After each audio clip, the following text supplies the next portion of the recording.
ഇതാണ് നിലവിലെ ബോഡിയുടെ അവസ്ഥ. സ്കിന്നി ബോഡിയാണ്, ജിമ്മിൽ പോകുന്നുണ്ട്, ക്രിയേറ്റ് ആണോ പ്രോട്ടീൻ പൗഡർ ആണോ അതോ മാസ് ഗെയിനർ ആണോ നല്ലത്? ഇതൊക്കെ സപ്ലിമെന്റ്സ് ആണ്. ഇതൊക്കെ എടുക്കുന്നതിന് മുമ്പ് സ്കിന്നി ബോഡി ആയതുകൊണ്ട് ശരീരത്തിൽ അത്യാവശ്യം മസിൽ മാസിന്റെ കുറവുണ്ട്. വെയിറ്റ് ഗെയിൻ തന്നെയാണ് ലക്ഷ്യം, അതായത് സൈസ് കൂട്ടാനാണ്.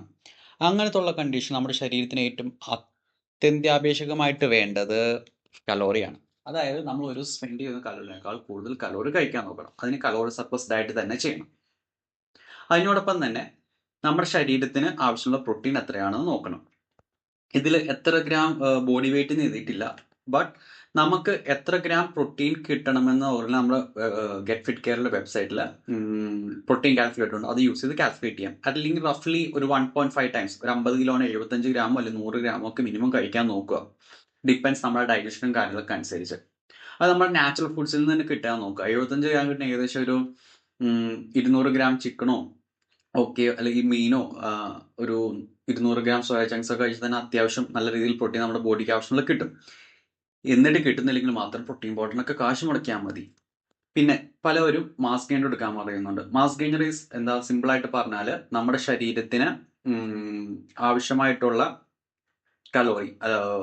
കലോറി എത്തുന്നില്ലെങ്കിൽ പ്രോട്ടീൻ്റെ ഒപ്പം അവർ കുറച്ചുകൂടി കാർബ്സും കൂടി ആഡ് ചെയ്തിട്ട് അതൊരു മാസ് ഗെയിനർ എന്ന് പറഞ്ഞ് നടക്കും. അതിന് അത്രയും എക്സ്പെൻസീവ് ആയിട്ട് കൊടുക്കേണ്ട ആവശ്യമൊന്നുമില്ല. അത് ഒരു സ്കൂപ്പിന് 350 കലോറി ഉണ്ടാവും. ആ സമയത്ത് കുറച്ച് ഡേറ്റ്സോ അല്ലെങ്കിൽ ബിസ്ക്കറ്റ് പോലെ ആഡ് ചെയ്തോ അല്ലെങ്കിൽ സ്മൂത്തി പോലെ ആഡ് ചെയ്തോ നമുക്കത് അത്രയും കലോറി മീറ്റ് ചെയ്യാൻ പറ്റും. മാസ് ഗെയിനർ ഒരു മാജിക്കൽ സംഭവമൊന്നുമല്ല.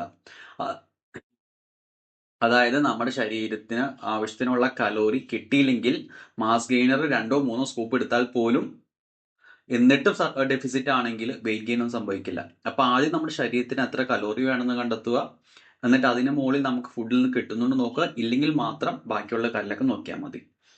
മൂന്നാമത്തത് ക്രിയാറ്റിനെ പറ്റി ചോദിച്ചു. ക്രിയാറ്റിൻ എടുക്കുന്നതിന് മുമ്പ് തന്നെ ആലോചിക്കുക ക്രിയാറ്റിൻ ആവശ്യമുണ്ടോ എന്ന്. ക്രിയാറ്റിനെ പറ്റി നമ്മുടെ ഗ്രൂപ്പിൽ ഒരുപാട് പോസ്റ്റുകളുണ്ട്, വേണമെങ്കിൽ വേറൊരു വീഡിയോ ചെയ്യാം. ക്രിയാറ്റിൻ നമുക്കൊരു അഡീഷണൽ എനർജി തരാൻ സഹായിക്കുന്നു, അല്ലാണ്ട് വേറെ മാജിക്കൽ പർപ്പസ് ഒന്നുമില്ല. അത്രയ്ക്കും അത്യാവശ്യമുള്ള സാധനമല്ല, കഴിച്ചാൽ കുഴപ്പമൊന്നുമില്ല, യു ക്യാൻ ടേക്ക് ഇറ്റ്.